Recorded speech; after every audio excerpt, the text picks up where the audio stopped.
akan menjelaskan pada kesempatan pagi hari ini akan menjelaskan sifat jaiz. Bismillahirrahmanirrahim. Qala sahih ma'alif rahimallahu ta'ala wa adama nafa'ana bihi wa bi'ulumikum fid daraini amin. Wa jaizun fi haqqihim min aradin bighairi taqdin kahafihil marad, yang artinya kebolehan bagi para rasul dan para nabi memiliki sifat yang baru, artinya sifat jaiz ya, tanpa mengurangi derajat kenabian dan kerasulan. Seperti sakit, boleh-boleh saja ya, para nabi itu sakit, tapi sakitnya para nabi dan rasul itu tidak mencacatkan sifat kenabian dan kerasulan. Apa contohnya? Sakitnya nabi itu tidak berlebihan seperti manusia biasa. Sepertinya apa? Masa nabi sakit lepra, jadi akal mencacatkan, mengurangi kesempurnaan kenabian ya. Masa nabi penyakit AIDS, masa nabi dikasih penyakit apa tuh, taun, dulu taun namanya, masa nabi dikasih penyakit ayah, nggak mungkin. Sakitnya para nabi itu sakit yang tidak mencacatkan sifat kenabian dan sifat kerasulan. Bagaimana sakitnya? Hanya sekedar panas, hanya sekedar ya sakit lah ya. Karena apa?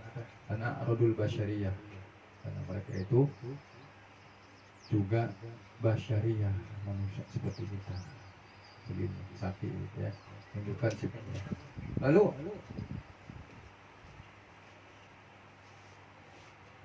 atau di sini dijelaskan sakitnya yang ringan.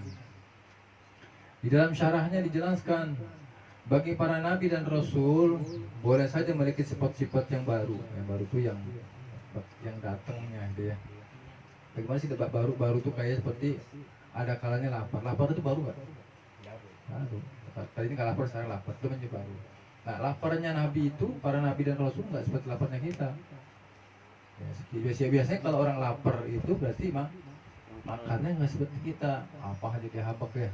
Minumnya ada air putih, ada lagi air Fanta, ada lagi air susu, ada susu kambing. Bingung nih milihnya ya.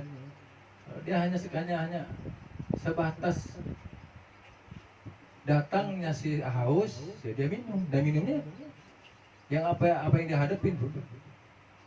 Enggak ada jadi dulu dah, itu. Contohnya apa? Contohnya kalau kita lagi ada acara hajatan di ini, resepsi di apa?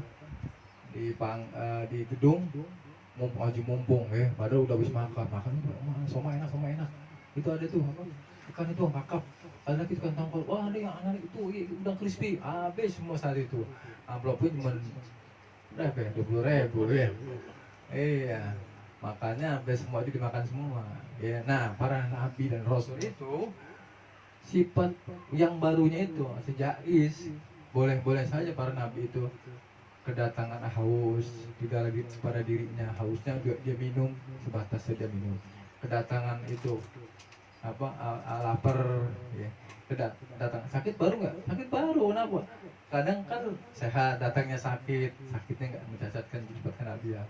Sehatnya pun dia tetap dipakai dengan ibadah. Kalau kita sehat nih, ibadah sama aja amal keibadahnya, banyakkan keibadahnya. Nah itu sifatnya para nabi ya. Pastinya sifat-sifat yang baru itu datangnya baru ya, yang tidak mengurangkan atau mengurangi derajat kemuliaannya ya, tadi itu ya. Seperti halnya itu tadi makan, minum, jual beli. Nah, jual beli itu ada perkara yang baru nggak? Baru. Tadinya kita ya kayak saya nih contohnya ya, tadinya saya nggak niat jualan, tapi ditawarin sama guru, saya yang ada minyak baru, datang nggak baru? Datang baru. Tadinya Pak Amar lagi duduk santai, tiba-tiba, Amar ada motor nggak? Mana? Anterin tuh ke Priok, ini mau ke ini nih, mau ke Bogor, mau naik kereta. Datang baru, berangkat. Ini datangnya baru kan? Nah, jual beli itu kan suatu perkara yang baru ya bagi para masuk atau memasuki pasar ya. Jadi bukan kita aja. Kalau kata para ulama, Nabi itu, Rasul itu, khusus Nabi kita Muhammad SAW sama kayak kita hidupannya, kena matahari, ya. Terus dia ke pasar, keringetan, ya. Dia haus, ya. Dia lapar, ya. Dia punya istri, kalanya dikala kadang dia lapar nggak makan berapa hari, ya. Oh Nabi jalan terbang di air, oh Nabi pakai sejarah aja kayak Aladin, bukan, ya.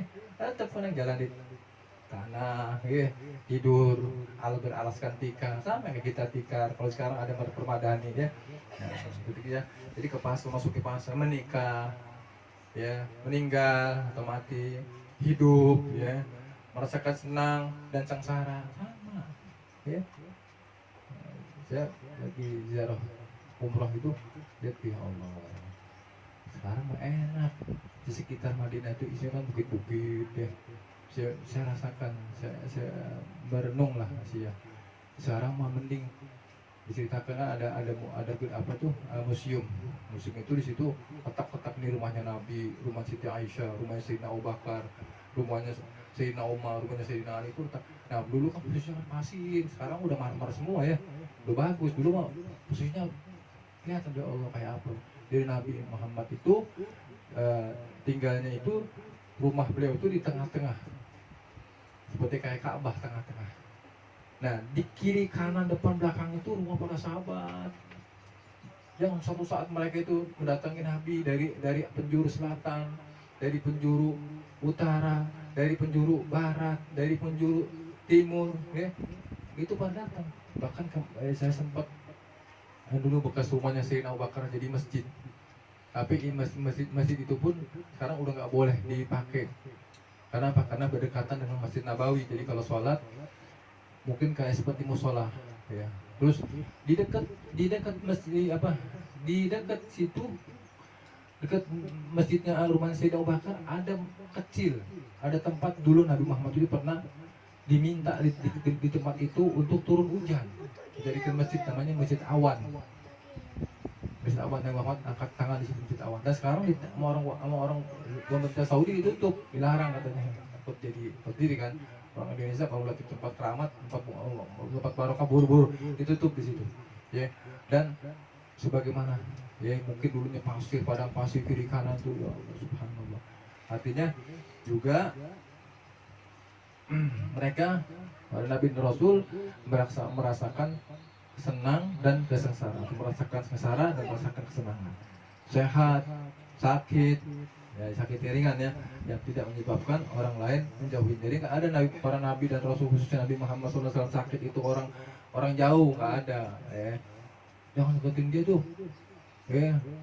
Yang deketin Nabi itu kenapa? Dia sakitnya menularkan. Justru semua yang ada di tubuh Nabi kita Muhammad SAW itu dibutuhkan, ya. Apa yang dibutuhkan? Itu keringatnya aja bisa buat minyak wangi, ya. Itu di Uhud, di gunung Uhud itu ada bekas apa kayak celak gitu ya.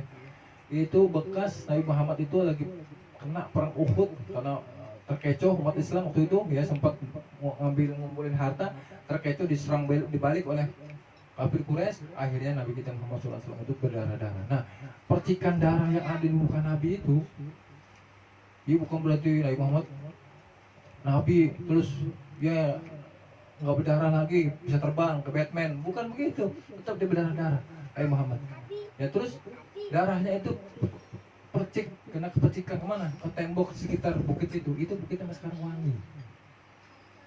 Bukitnya wangi kayu garu. Masya Allah, ya. Menandakan bahwa Nabi Muhammad itu pernah di situ, ya. Nah, di situ banyak orang-orang kita nih yang ambil keberkahan doa di situ, ya. Termasuk bahkan gunung Uhud itu minta supaya dia bilang, aku cinta dengan Uhud, kata Rasulullah. Apakah engkau cinta dengan aku, ya Uhud? Kata Uhud, aku cinta ya Rasulullah. Nah sekarang engkau minta apa? Aku panjatkan doamu, permintaanmu pada Allah Ta'ala. Aku minta sekarang aku bersamamu di dunia, aku minta kalau aku nanti bersama kembali surganya Allah Ta'ala. Makanya besok Gunung Uhud ada di dalam surganya Allah Subhanahu Wa Ta'ala. Ini dipanjatkan oleh Rasulullah besok. Ya, kalau yang nggak belum bisa ziarah haji umroh, nggak bisa lihat Gunung Uhud, mudah-mudahan besoknya Gunung Uhud di surga. Insya Allah kalau kita masuk surga, insya Allah ya. Lanjut ya.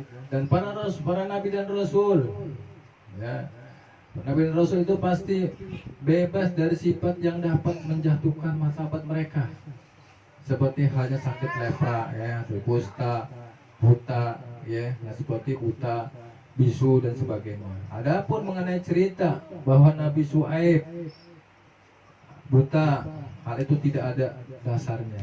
Ya. Begitu pula tentang cerita Nabi Ayub yang sakit hingga ulat keluar dari jasadnya, itu pun juga palsu, tidak ada dasarnya. Menjelaskan ya.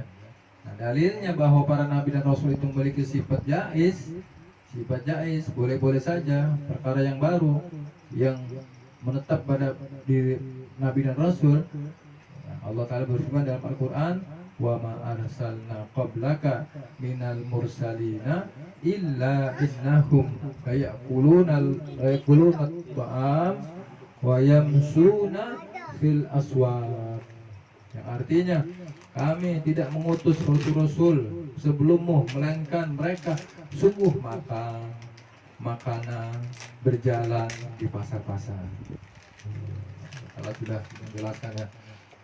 Lalu ada lagi firman lagi, walaqad arsalna rasulan min qablika wa ja'alna lahum azwajan wa dzurriyyatan. Ya.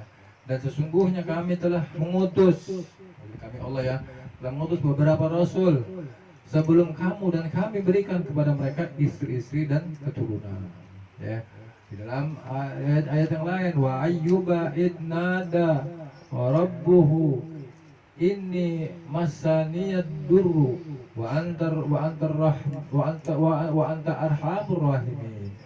Dan ingatlah kisah Ayub ya, ketika dia memohon kepada Allah, ya Allah, sesungguhnya aku telah ditimpa penyakit yang dan engkau Tuhan yang maha penyayang di antara semua penyayang. Ya, artinya apa? Nabi Ayub pernah ditimpa penyakit, tapi penyakitnya itu tadi ya. Nabi Ayub bukan penyakit yang menjadikan jijik katanya. Penyakitnya apa? Borokan ya. Kayak ular, bukan. Ya, nggak ada dasarnya.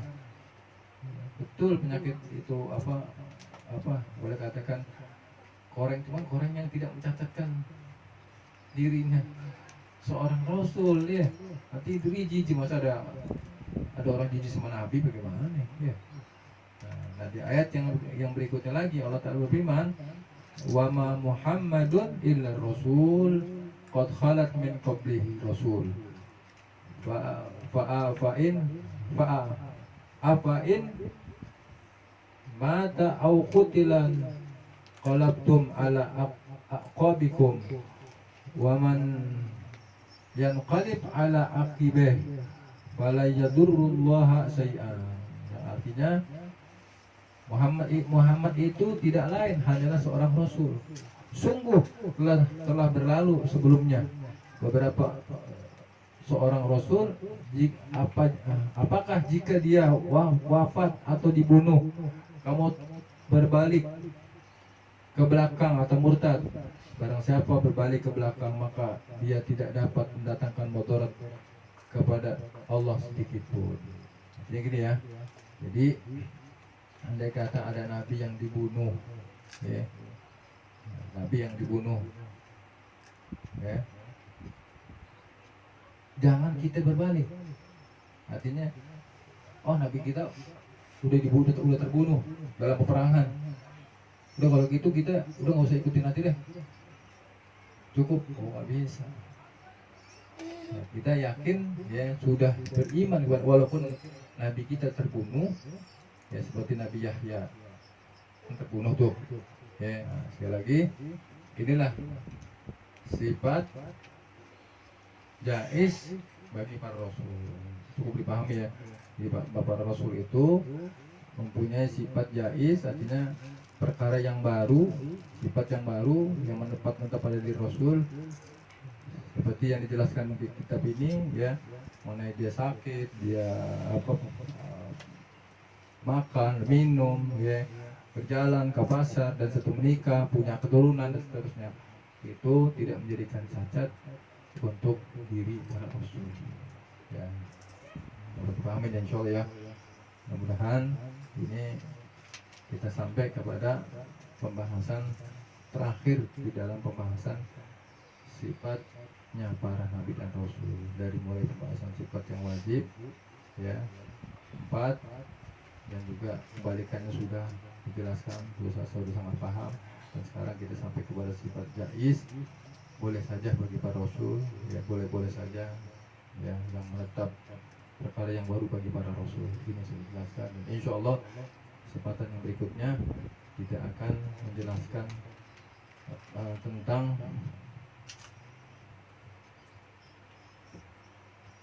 keterpeliharaan, terpelihara para nabi dan rasul, sampai bagaimana sampai sebatas terpelihara para nabi dan rasul nanti akan dibahas di pembahasan yang berikutnya. Wallahu a'lam bimuradihi.